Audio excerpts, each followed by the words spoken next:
ಕರ್ನಾಟಕದಲ್ಲಿ ಹಲವಾರು ರೀತಿಯ ನದಿಗಳು ಹರಿಯುವುದನ್ನು ನೀವು ನೋಡಿದ್ದೀರಿ.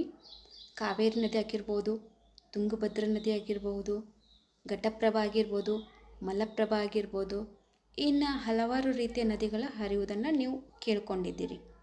ಅದರಲ್ಲಿ ಕರ್ನಾಟಕದ ಪ್ರಮುಖ ನದಿಯ ಯೋಜನೆಗಳನ್ನು ಇವಾಗ ಒಂದು ಯೋಜನೆ ಬಗ್ಗೆ ತಿಳಿದುಕೊಳ್ಳೋಣ.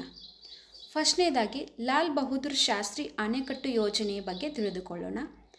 ಈ ಲಾಲ್ ಬಹದ್ದೂರ್ ಶಾಸ್ತ್ರಿ ಅಣೆಕಟ್ಟು ಕಟ್ಟಿರುವಂತಹ ಸ್ಥಳ ಯಾವುದು ಅಂತಂದ್ರೆ ಆಲ್ಮಟ್ಟಿ. ಇದು ವಿಜಯಪುರ ಜಿಲ್ಲೆಯಲ್ಲಿ ಬರುತ್ತದೆ. ಆ ನಂತರ ಯಾವ ನದಿಗೆ ಅಡ್ಡಲಾಗಿ ಕಟ್ಟಲಾಯಿತು ಅಂದರೆ ಕೃಷ್ಣಾ ನದಿಗೆ ಅಡ್ಡಲಾಗಿ ಕಟ್ಟಲಾಯಿತು. ಕೃಷ್ಣಾ ನದಿಯ ಉಪನದಿಗಳಾವುವೆಂದರೆ ಭೀಮಾ ನದಿ, ತುಂಗಭದ್ರಾ, ಘಟಪ್ರಭಾ ಮತ್ತು ಮಲಪ್ರಭಾ. ಇವು 4 ನದಿಗಳು ಕೃಷ್ಣಾ ನದಿಯ ಉಪನದಿಗಳಾಗಿವೆ. ಅದೇ ಥರನಾಗಿ ನಮ್ಮ ದೇಶದಲ್ಲಿ ಕೃಷ್ಣಾ ನದಿಯು ಒಟ್ಟಾರೆಯಾಗಿ 1392 ಕಿಲೋಮೀಟರ್ ಹರಿಯುತ್ತದೆ. ಅದೇ ಥರನಾಗಿ ನಮ್ಮ ಕರ್ನಾಟಕದಲ್ಲಿ ಬಂದರೆ 480 ಕಿಲೋಮೀಟರ್ ನಮ್ಮ ಕರ್ನಾಟಕದಲ್ಲಿ ಹರಿಯುತ್ತದೆ.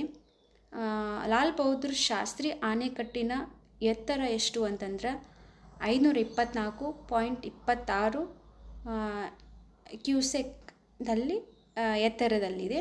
ಇದಿಷ್ಟು ಲಾಲ್ ಬಹದ್ದೂರ್ ಶಾಸ್ತ್ರಿ ಅಣೆಕಟ್ಟು ಯೋಜನೆ ಬಗ್ಗೆ ವಿವರಣೆ.